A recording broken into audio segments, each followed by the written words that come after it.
جب حضور سیادت کو آپ کے پاس لایا گیا، اب لوگ حیران تھے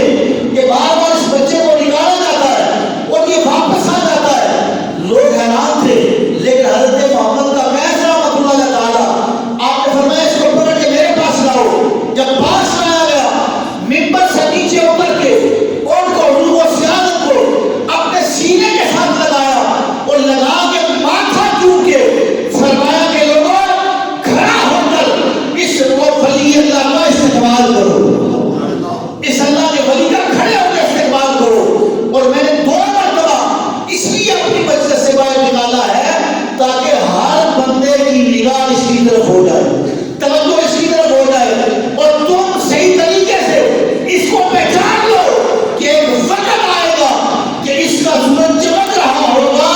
باقی کسی کا اس وقت جو ہے وہ چراغ بھی نہیں جلے گا، جس وقت اس کا سورج ان پہ ہوگا، یعنی ولایت اس مقام پہ ہوگے حضرت گرامی قدر کے باقی سب کا مقام نیچے ہوگا، حضور و سیادت کا مقام بلند ہوگا۔ حضرت محمد کا قیس رحمۃ اللہ تعالیٰ اس وقت آپ نے اپنا عصا اور تسبیح مبارک اور مسلح جو ہے حضرت غوثیٰ رضی اللہ تعالیٰ کو پیش کیا اور فرمایا کہ اے بیٹے عبدالقادر، ہماری آنکھیں دیکھ رہی ہیں اس وقت کو کہ ایسا وقت آنے والا ہے کہ آپ قطبیت کی اس عظیم منزل پر فائل ہوں گے کہ جب آپ ممبر پہ بیٹھ کے اعلان کریں گے قدمی حاضی علی رقبۃ کل ولی اللہ، اس وقت اے عبدالقادر میری سفید داڑھی کا لحاظ رکھنا، اس وقت میری جو سفید ریش ہے اس کا لحاظ رکھنا۔ حضرت گرامی قدر اس وقت انہوں نے اپنی داڑھی مبارک کو پکڑ کے فرمایا کہ بیٹا میری داڑھی کا لحاظ رکھنا، اور فرمایا کل دین یصلح ویثبت الا دینک فانه یسیح الی یوم القیامۃ، کہ عبدالقادر جیلانی سب کے قرآن جو ہے وہ بولتے رہیں گے، لیکن ایک وقت آئے گا وہ خاموش ہو جائیں گے، لیکن عبدالقادر جیلانی آپ کا جو ملک بولے گا وہ قیامت کی صبح تک اس کی آواز کو سنا جائے گا۔ یعنی آپ کی ولایت کا یہ مقام ہوگا کہ قیامت کی صبح تک لوگ آپ سے فیض حاصل کرتے رہیں گے، سب کا توتی بولنا بند ہو جائے گا، لیکن اے عبدالقادر جیلانی جو اللہ آپ کو مقام عطا فرمائے گا، مرتبہ عطا فرمائے گا، وہ قیامت تک کے لیے ہے۔ اور سلطان الہند حضور خواجہ غریب نواز چشتیوں کے پیشوا، آپ اس وقت خراسان کے پہاڑوں کے اندر، جنگلوں کے اندر اس وقت تشریف فرما تھے جب حضور غوثیٰ نے اعلان فرمایا، اور جب آپ نے فرمایا کہ میرا یہ قدم سارے ولیوں کی گردنوں کے اوپر ہے، تو اس وقت آپ نے اپنی گردن کو جھکا کے فرمایا بل اللہ راسی وائنی، بلکہ اے شیخ عبدالقادر جیلانی صرف گردن پالی نہیں ہے بلکہ میری آنکھوں کے بھی آپ کا قدم ہے۔ اس لیے حضرت گرامی قدر مولانا حسن رضا بریلوی رحمۃ اللہ تعالیٰ آپ نے بڑا حسین جو ہے وہ منظر کشی فرمائی، وہ فرماتے ہیں کہ جب سے تو نے قدم غوث لیا ہے سر پر، اے شیخ عبدالقادر جیلانی رحمۃ اللہ تعالیٰ کا قدم، اے خواجہ غریب نواز، جب سے حضور و سیادت کا قدم آپ نے اپنے سر پہ لیا ہے، جب سے تو نے قدم غوث لیا ہے سر پر، اولیاء سر پر قدم لیتے ہیں شاہ تیرا، جتنے اولیاء آپ کے دور کے ہیں وہ آپ کا قدم اپنے سروں کے اوپر لیتے ہیں، اور خواجہ ہند وہ دربار ہے اعلیٰ تیرا، کبھی معروف نہیں مانگنے والا تیرا۔ اے خواجہ فقیران، اے چشت نگر کے بادشاہ، آپ کی بارگاہ میں آ کے بھی جو بندہ ہاتھ اٹھا کے آپ کے وسیلے سے رب سے مانگتا ہے، رب تعالیٰ اس کی آرزو کو پورا کروا دیتا ہے۔ اور آپ کا دربار خواجہ معین الدین چشتی اجمیری رحمۃ اللہ تعالیٰ کا دربار ایسا دربار ہے کہ قائد اہل سنت، امیر شریعت، پیر طریقت راہبر شریعت، پیر محمد عتیق الرحمان صاحب رحمۃ اللہ تعالیٰ، آپ کئی مرتبہ وہاں کے وہ خود فرماتے تھے کہ ہم وہاں پر گئے، ہم نے دیکھا کہ 30 سے 35 ہزار بندہ ہر روز خواجہ اجمیری رحمۃ اللہ تعالیٰ کے دربار پہ حاضر ہوتا ہے. اور یہ باغی شریف کے سجادہ نشین فضل حضرت علامہ مولانا صاحب زادہ غلام بشیر صاحب نقشبندی، وہ جب اس پر وہاں تشریف لے گئے ہندوستان کے اندر، تو وہ فرماتے ہیں کہ میں نے وہاں پہ ایک اخبار لیا ہندوستان سے. تو ہوٹل کے اندر جب ہم بیٹھے تھے اخبار لیا، تو اخبار کے اندر میں نے پڑھا کہ 22 سے 25 لاکھ بندوں نے اس سال حضور خواجہ غریب نواز کے دربار پہ حاضری دی ہے. یعنی وہ ہستی ہے کہ وہ فرماتے ہیں حضور غوث اعظم رضی اللہ تعالیٰ صرف گردن پر ہی نہیں ہے بلکہ آپ کا جو قدم ہے میری آنکھوں کے اوپر بھی ہے. وہ حضور غوث اعظم رضی اللہ تعالیٰ کہ جن کو اللہ تعالیٰ نے یہ مقام عطا فرمایا. حضرت گرامی قدر حضرت غوث اعظم نے قاضی القضاء شیخ ابو سعید مخزومی رحمۃ اللہ تعالیٰ آپ کے ہاتھ میں بیعت طریقت اختیار کی. اور اس وقت کیونکہ یہ جامعہ نظامیہ مدرسہ آپ ہی کا تھا، اور حضور غوث اعظم رضی اللہ تعالیٰ نے ایک روایت کے اندر آتا ہے کہ 33 سال آپ نے علم حاصل کیا ہے. 33 سال آپ نے علم حاصل کیا ہے، اور اس کے بعد 40 سال تک آپ نے لوگوں کو علم پڑھایا ہے. حضور غوث اعظم کا یہ مقام ہے. اور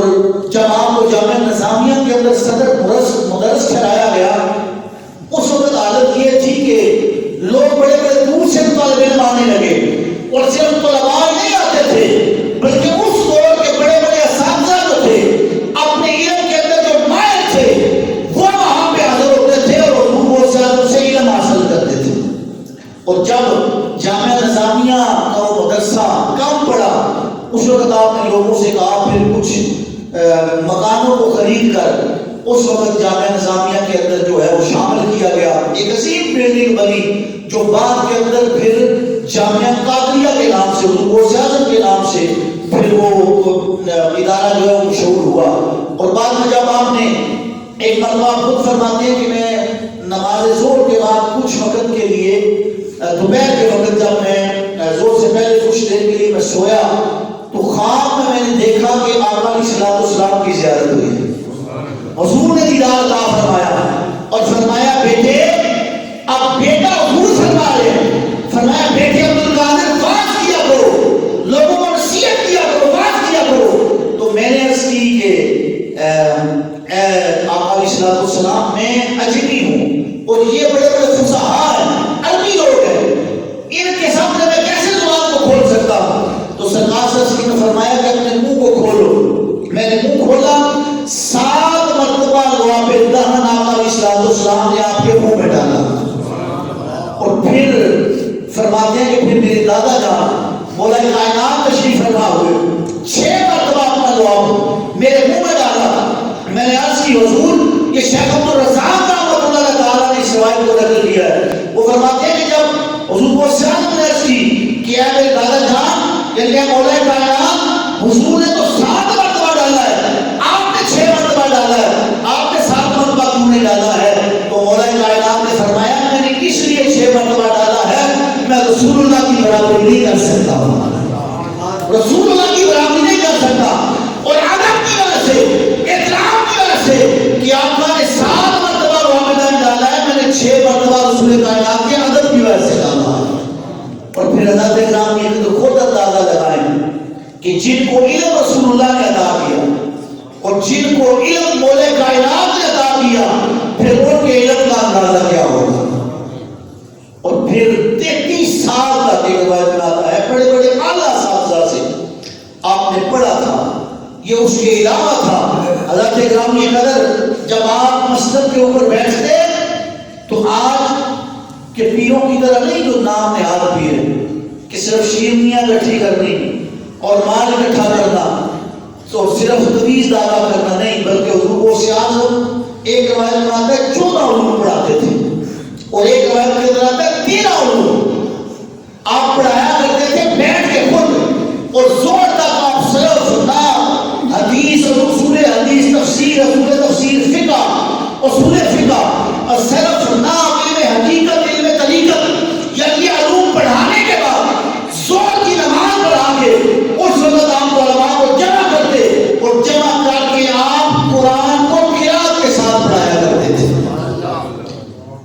یہ نہیں ہے کہ خود دارا بھائی حضرت کو دربار کا بھی پتا نہیں. وہ عالم تھے اور اتنے بڑے عالم تھے. حضرت کرام کی قدر کی 91 سال کی عمر میں جب آپ کا وصال ہوا ہے، ابن قدامہ مقدسی پر فرماتے ہیں، وہ فرماتے ہیں میں صرف 40 روز حضور غوث اعظم رضی اللہ تعالیٰ کی بارگاہ میں رہا. صرف 40 دن، 40ویں دن حضور کا وصال ہوا ہے غوث اعظم کا. فرماتے ہیں 39 دن میں نے پڑھا ہے حضور غوث اعظم کے پاس، اور خود فرماتے ہیں کہ 39 دن پڑھنے کے بعد جب انہوں نے لکھنا شروع کیا تو ان کی فقہ کی آج بھی کتاب جو ہے وہ الکامل موجود ہے، جو 4 جلدوں پر موجود ہے. جس نے 39 دن پڑھا ہے، اگر آپ ان کی کتاب کو کھول کے دیکھیں بندہ حیران رہ جاتا ہے اور سوچنے کا مجبور ہوتا ہے کہ 39 دن پڑھنے والے کا یہ حال ہے تو جس نے 33 سال پڑھا ہے اس کے علم کا اندازہ کون لگا سکتا ہے. اور جن کو حضور غوث اعظم نے جوانی میں پڑھایا ہے، پھر حضرت کرام کی قدر ان کا مقام اور مرتبہ کیا ہوگا. بس کے بعد لوگوں نے فرمایا ہے کہ جو کوئی حضور غوث اعظم کی بارگاہ میں آتا، ظاہری علم کے ساتھ ساتھ آپ کی نگاہ کرم سے وہ صرف عالم نہیں ہوتا تھا بلکہ آپ اس کو زمانے کا ولی بنا دیا کرتے تھے. وہ ولی بن جایا کرتا تھا جو آپ کی بارگاہ میں بیٹھتا تھا. وہ حضور غوث اعظم رضی اللہ تعالیٰ جو ساری زندگی 40 سال تک آپ نے بیٹھ کے پڑھایا ہے. اور پھر حضرت کرام کی قدر جب آپ واعظ فرماتے تھے تو 400 علماء بیٹھ کے آپ کے واعظ کو لکھا کرتے تھے. روایت میں آتا ہے کہ 400 قلم اور دماغ آپ کی مجلس میں موجود ہوا کرتی تھی اور بڑے بڑے علماء مشائخ آ کے بیٹھتے تھے اور 70 ہزار کا مجمع ہوتا تھا. قلائد الجواد کے اندر ہے کہ لوگ سواریوں پہ آتے اور آ کے وہاں پہ بیٹھتے اور پھر حلقہ بن جاتا. تو جب آپ واعظ کے لیے کھڑے ہوتے یا بیٹھتے اس وقت کسی کی جرأت نہیں ہوتی تھی کہ وہ اونچا سانس بھی لے، لیکن اتنے مغل ہو کے آپ گفتگو فرماتے تھے. اور آپ کی گفتگو صرف دماغ پہ اثر نہیں کرتی تھی بلکہ دل پہ اثر کرتی تھی. اور آپ کی مجالس کا یہ عالم ہوتا تھا کہ کئی جنازے آپ کی مجالس سے اٹھتے تھے، لوگوں کی حالت غیر ہو جاتی تھی، وجد میں آ جاتے تھے آپ کی گفتگو کو سن کے. بلکہ یہاں تک آیا ہے کہ جنات بھی اس مجلس میں آ کے آپ کا واعظ سنا کرتے تھے. حضرت کرام کی قدر آج بھی وہ حضور غوث اعظم رضی اللہ تعالیٰ کی جو کتب ہے،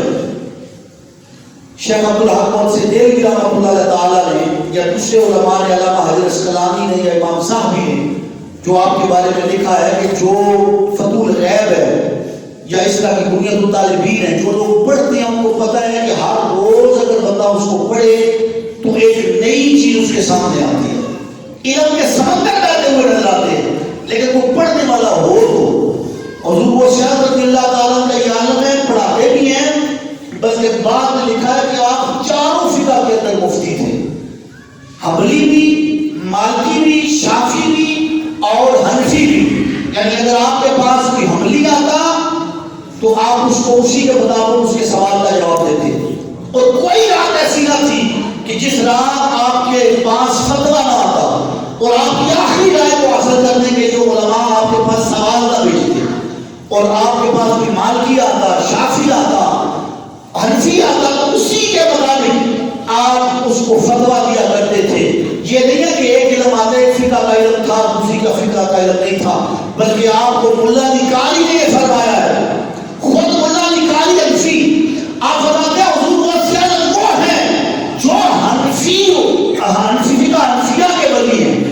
فقہ حنفی کے اندر بھی آپ کا مقام جو ہے وہ یہ ہے کہ ملا علی قاری فرماتے ہیں کہ آپ ولی ہیں فقہ حنفی. اور شافعیوں نے آپ کو شافعی لکھا ہے، مالکیوں نے آپ کو مالکی لکھا ہے، حنبلیوں نے آپ کو حنبلی لکھا ہے. بلکہ امام احمد بن حنبل کے بارے میں امام صاحبی نے لکھا ہے، وہ فرماتے ہیں کہ جب حضور غوث اعظم